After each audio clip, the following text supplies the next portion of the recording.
بسم اللہ الرحمن الرحیم۔ السلام علیکم ورحمۃ اللہ وبرکاتہ۔ معزز سامعین، ایک مرتبہ ایک شخص نے آ کر امام اعظم امام ابو حنیفہ رحمہ اللہ سے کہا، میں نے اپنے گھر میں ایک چیز دفن کی تھی، اب اس جگہ کا پتہ نہیں چلتا۔ امام ابو حنیفہ رحمہ اللہ نے کہا، جب تم کو معلوم نہیں تو مجھے کیسے معلوم ہوگا؟ اس کے بعد آپ اپنے شاگردوں کو لے کر اس کے گھر گئے اور اس سے اس کے خاص کمرے کے متعلق پوچھا جس میں کپڑے وغیرہ رکھتا تھا۔ اس کے بتانے پر آپ شاگردوں کو لے کر اندر گئے اور کہا، اگر تم لوگ اس کمرہ میں کوئی چیز دفن کرتے تو کہاں دفن کرتے؟ 5 طالب علموں نے اپنی اپنی جگہ کی نشاندہی کی۔ امام ابو حنیفہ رحمہ اللہ نے ان جگہوں کو کودنے کا حکم دیا۔ اب تیسری جگہ کی کھدائی کی باری آئی تھی کہ وہ چیز مل گئی۔ کوفہ میں ایک شخص نعوذ باللہ حضرت عثمان بن عفان رضی اللہ تعالیٰ عنہ کو یہودی کہا کرتا تھا۔ امام صاحب نے اس کے پاس جا کر ایک مرتبہ اس سے کہا، میں تمہاری لڑکی کے لیے شادی کا پیغام لے کر آیا ہوں۔ لڑکا نہایت شریف، مالدار، حافظ قرآن، سخی اور عبادت گزار ہے، خدا کا خوف رکھتا ہے، نماز روزہ کا سخت پابند ہے۔ یہ سن کر اس نے کہا، میں تو اس سے کم حیثیت والے شوہر پر راضی تھا، یہ رشتہ بہت خوب ہے۔ امام ابو حنیفہ رحمہ اللہ نے فرمایا، مگر ایک بات ہے، وہ یہ کہ لڑکا یہودی ہے۔ یہ سنتی ہی اس نے شدت سے انکار کرتے ہوئے کہا، آپ یہودی سے میری لڑکی کی شادی کرنا چاہتی ہے؟ تو امام ابو حنیفہ رحمہ اللہ نے جواب دیا، تمہارے خیال کے مطابق رسول اللہ صلی اللہ علیہ وسلم نے اپنی 2 صاحبزادیوں کی شادی یہودی سے کی تھی۔ یہ سنتے ہی اللہ تعالیٰ نے حق کے لیے اس کا دل کھول دیا۔ اس نے فوراً استغفار کی اور اللہ تعالیٰ سے معافی مانگی اور آئندہ ایسی بات نہ کرنے کا عزم کر لیا۔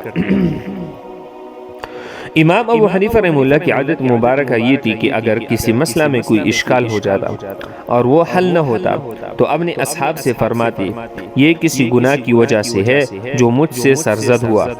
پھر استغفار شروع کر دیتے اور اکثر وضو کر کے کھڑے ہو کر 2 رکعت نماز توبہ پڑھتے تو مسئلہ حل ہو جاتا۔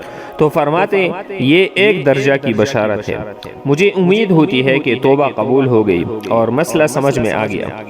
امام ابو حنیفہ رحمہ اللہ کی اس عمل کی اطلاع مشہور بزرگ فضیل بن عیاض رحمہ اللہ کو ہوئی تو وہ رونے لگے اور فرمایا، اللہ تعالیٰ ابو حنیفہ پر رحم کرے، ان کے گناہ تو کم ہیں، اس لیے انہیں اپنے کوتاہی کا احساس ہو گیا، لیکن کسی دوسرے کو یہ خیال نہ ہوگا کیونکہ اس کے گناہوں نے تو اسے غرق کر رکھا ہے۔ حضرت سفیان بن عیینہ رحمہ اللہ کہتے ہیں کہ ایک مرتبہ میں مسجد میں ابو حنیفہ رحمہ اللہ کی مجلس درس سے گزرا۔ میں نے دیکھا کہ ان کے ارد گرد شاگردوں کی جماعت بلند آواز سے بحث و مباحثہ کر رہے ہیں۔ میں نے کہا کہ آپ ان لوگوں کو مسجد میں شور کرنے سے کیوں نہیں روکتے؟ تو انہوں نے کہا، ان کو ان کے حال پر چھوڑ دو، وہ اسی طرح سے دین کی سمجھ اور علوم فقہ کو حاصل کریں گے۔ امام ابو حنیفہ رحمہ اللہ کا معمول تھا کہ اہم مسائل پر سالوں غور و فکر کرتے تھے اور جب تک پورے طور سے تحقیق و تنقیح نہیں ہو جاتی شاگردوں کے سامنے پیش نہیں فرماتے۔ ایک مرتبہ امام ابو حنیفہ رحمہ اللہ جا رہے تھے تو غلطی سے ایک بچے کے پاؤں پر پاؤں آ گیا اور وہ نظر نہ آیا۔ بچے نے کہا، اے شیخ، کیا تو روز قیامت کے بدلہ سے نہیں ڈرتا؟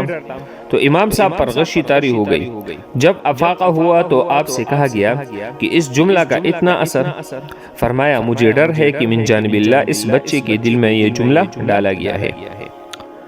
ایک مرتبہ امام صاحب رحمہ اللہ کے ایک مخالف نے بحث کرتے ہوئے امام صاحب کو کہا، اے بدعتی، اے زندیق۔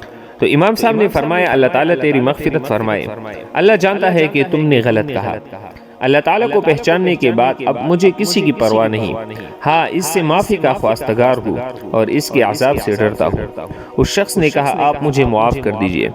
آپ نے فرمایا، جس جاہل نے مجھے جو کچھ کہا میں نے اسے معاف کیا، لیکن جو عالم میرے بارے میں ایسی بات کہے جو مجھ میں نہیں تو اس کا معاملہ تنگ ہے، کیونکہ علماء کی غیبت کے اثرات بعد میں بھی باقی رہتے ہیں۔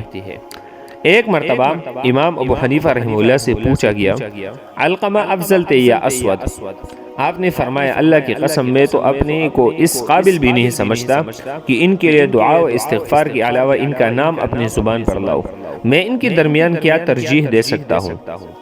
ایک شخص نے امام ابو حنیفہ رحمہ اللہ سے پوچھا کہ تفقہ حاصل کرنے کے لیے کون سی چیز مددگار ہے؟ تو آپ نے فرمایا یکسوئی اختیار کرنا۔ اس نے پوچھا یکسوئی کیسے حاصل ہوگی؟ تو آپ نے فرمایا تعلق اور غیر متعلق چیزوں کو کم کرنے سے۔ تو اس نے پوچھا وہ کیسے کم ہوگی؟ تو آپ نے فرمایا جس چیز کی جتنی ضرورت ہو اس سے زیادہ نہ لو۔ ایک مرتبہ فجر کی نماز کے بعد کچھ لوگوں نے امام صاحب رحمہ اللہ سے دینی مسائل دریافت کیے۔ آپ نے ان کا جواب دیا۔ تو کسی نے پوچھا کیا بزرگ اس وقت میں خیر کی بات کے سوا فضول باتیں کرنے سے منع نہیں کرتے تھے؟ تو امام صاحب نے فرمایا اس سے بڑھ کر خیر کی بات کیا ہوگی کہ حلال و حرام بتا دیا جائے۔ ہم اللہ تعالیٰ کی نافرمانی سے اللہ تعالیٰ کی پناہ مانگتے ہیں اور لوگوں کو اس سے بچاتے ہیں۔ ایک شخص نے حضرت علی رضی اللہ تعالیٰ عنہ اور حضرت معاویہ رضی اللہ تعالیٰ عنہ کے اختلافات اور جنگ صفین کے مقتولین کے بارے میں پوچھا تو امام صاحب رحمہ اللہ نے فرمایا جب اللہ تعالیٰ مجھے اپنے سامنے کھڑا کرے گا تو ان کے بارے میں مجھ سے کوئی سوال نہ فرمائے گا، ہاں جن چیزوں کا مجھے مکلف کیا گیا ہے مجھ سے ان کے بارے میں سوال ہوگا، لہٰذا میں انہی چیزوں میں مشغول رہنا پسند کرتا ہوں جن کے بارے میں قیامت کے دن مجھ سے سوال ہوگا۔ فضیل بن وکیع فرماتے ہیں امام ابو حنیفہ رحمہ اللہ باہیبت آدمی تھے، جواب دینے کے لیے کلام فرماتے، لا یعنی باتوں کی طرف متوجہ نہ ہوتے اور نہ ان کو سنتے۔ ایک مرتبہ کسی نے آپ سے کہا اللہ تعالیٰ سے ڈرو، یہ سن کر آپ کانپ اٹھے اور اپنے سر کو جھکا لیا اور پھر فرمایا اے میرے بھائی اللہ تعالیٰ تجھے بہتر جزا دے۔ بہت سے لوگ ایسے ہیں جو اس وقت کسی نصیحت کرنے والے کے محتاج ہوتے ہیں جب ان کے سینوں سے علم کا فیضان برس رہا ہو اور وہ اس بارے میں خوش فہمی میں مبتلا ہو رہے ہو، یہاں تک کہ وہ اپنے اعمال میں صرف اللہ کو ہی راضی کرنے کا ارادہ کر لے۔ میں جانتا ہوں کہ اللہ عز و جل یقیناً مجھ سے سوال کرے گا اور میں یقیناً سلامتی کے حصول کا متمنی اور حریص ہوں۔ امام ابو حنیفہ رحمہ اللہ کی عادت تھی کہ جب کوئی آنے والا آپ کے پاس آتا اور ادھر ادھر کی باتیں شروع کرتا کہ ایسا ہوا اور ایسا ہوا اور اس کو زیادہ کرتا تو فرماتے لوگوں کی ایسی بات نقل کرنے سے بچو جس کو وہ پسند نہ کرتے ہو۔ جو شخص میرے بارے میں ناپسندیدہ بات کہے اللہ تعالیٰ اسے معاف کرے اور جو اچھی بات کہے اللہ تعالیٰ اس پر رحم کرے۔ دین میں سمجھ حاصل کرو، لوگوں کو ان کے کاموں میں لگا رہنے دو، اس چیز کے بارے میں جو انہوں نے اپنے نفس کے بارے میں منتخب کر لی ہے۔ اگر تم لوگوں کی عزت اچھالنے کے پیچھے لگ گئے تو اللہ تعالیٰ تمہیں ذلیل کر دے گا اور تمہیں لوگوں کا محتاج بنا دے گا۔ ایک مرتبہ عبداللہ بن مبارک رحمہ اللہ نے سفیان ثوری رحمہ اللہ سے کہا امام ابو حنیفہ رحمہ اللہ غیبت سے کس قدر دور رہتے ہیں، میں نے انہیں کبھی دشمن کی غیبت کرتے ہوئے بھی نہیں سنا۔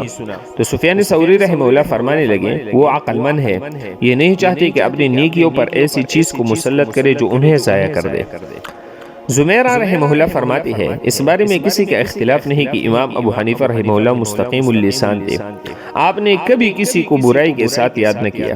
ایک مرتبہ ایک آدمی نے آپ سے کہا کہ لوگ آپ کی برائی کرتے ہیں اور آپ کسی کی برائی نہیں کرتے، تو فرمایا یہ اللہ تعالیٰ کا فضل ہے، جسے چاہتا ہے دیتا ہے۔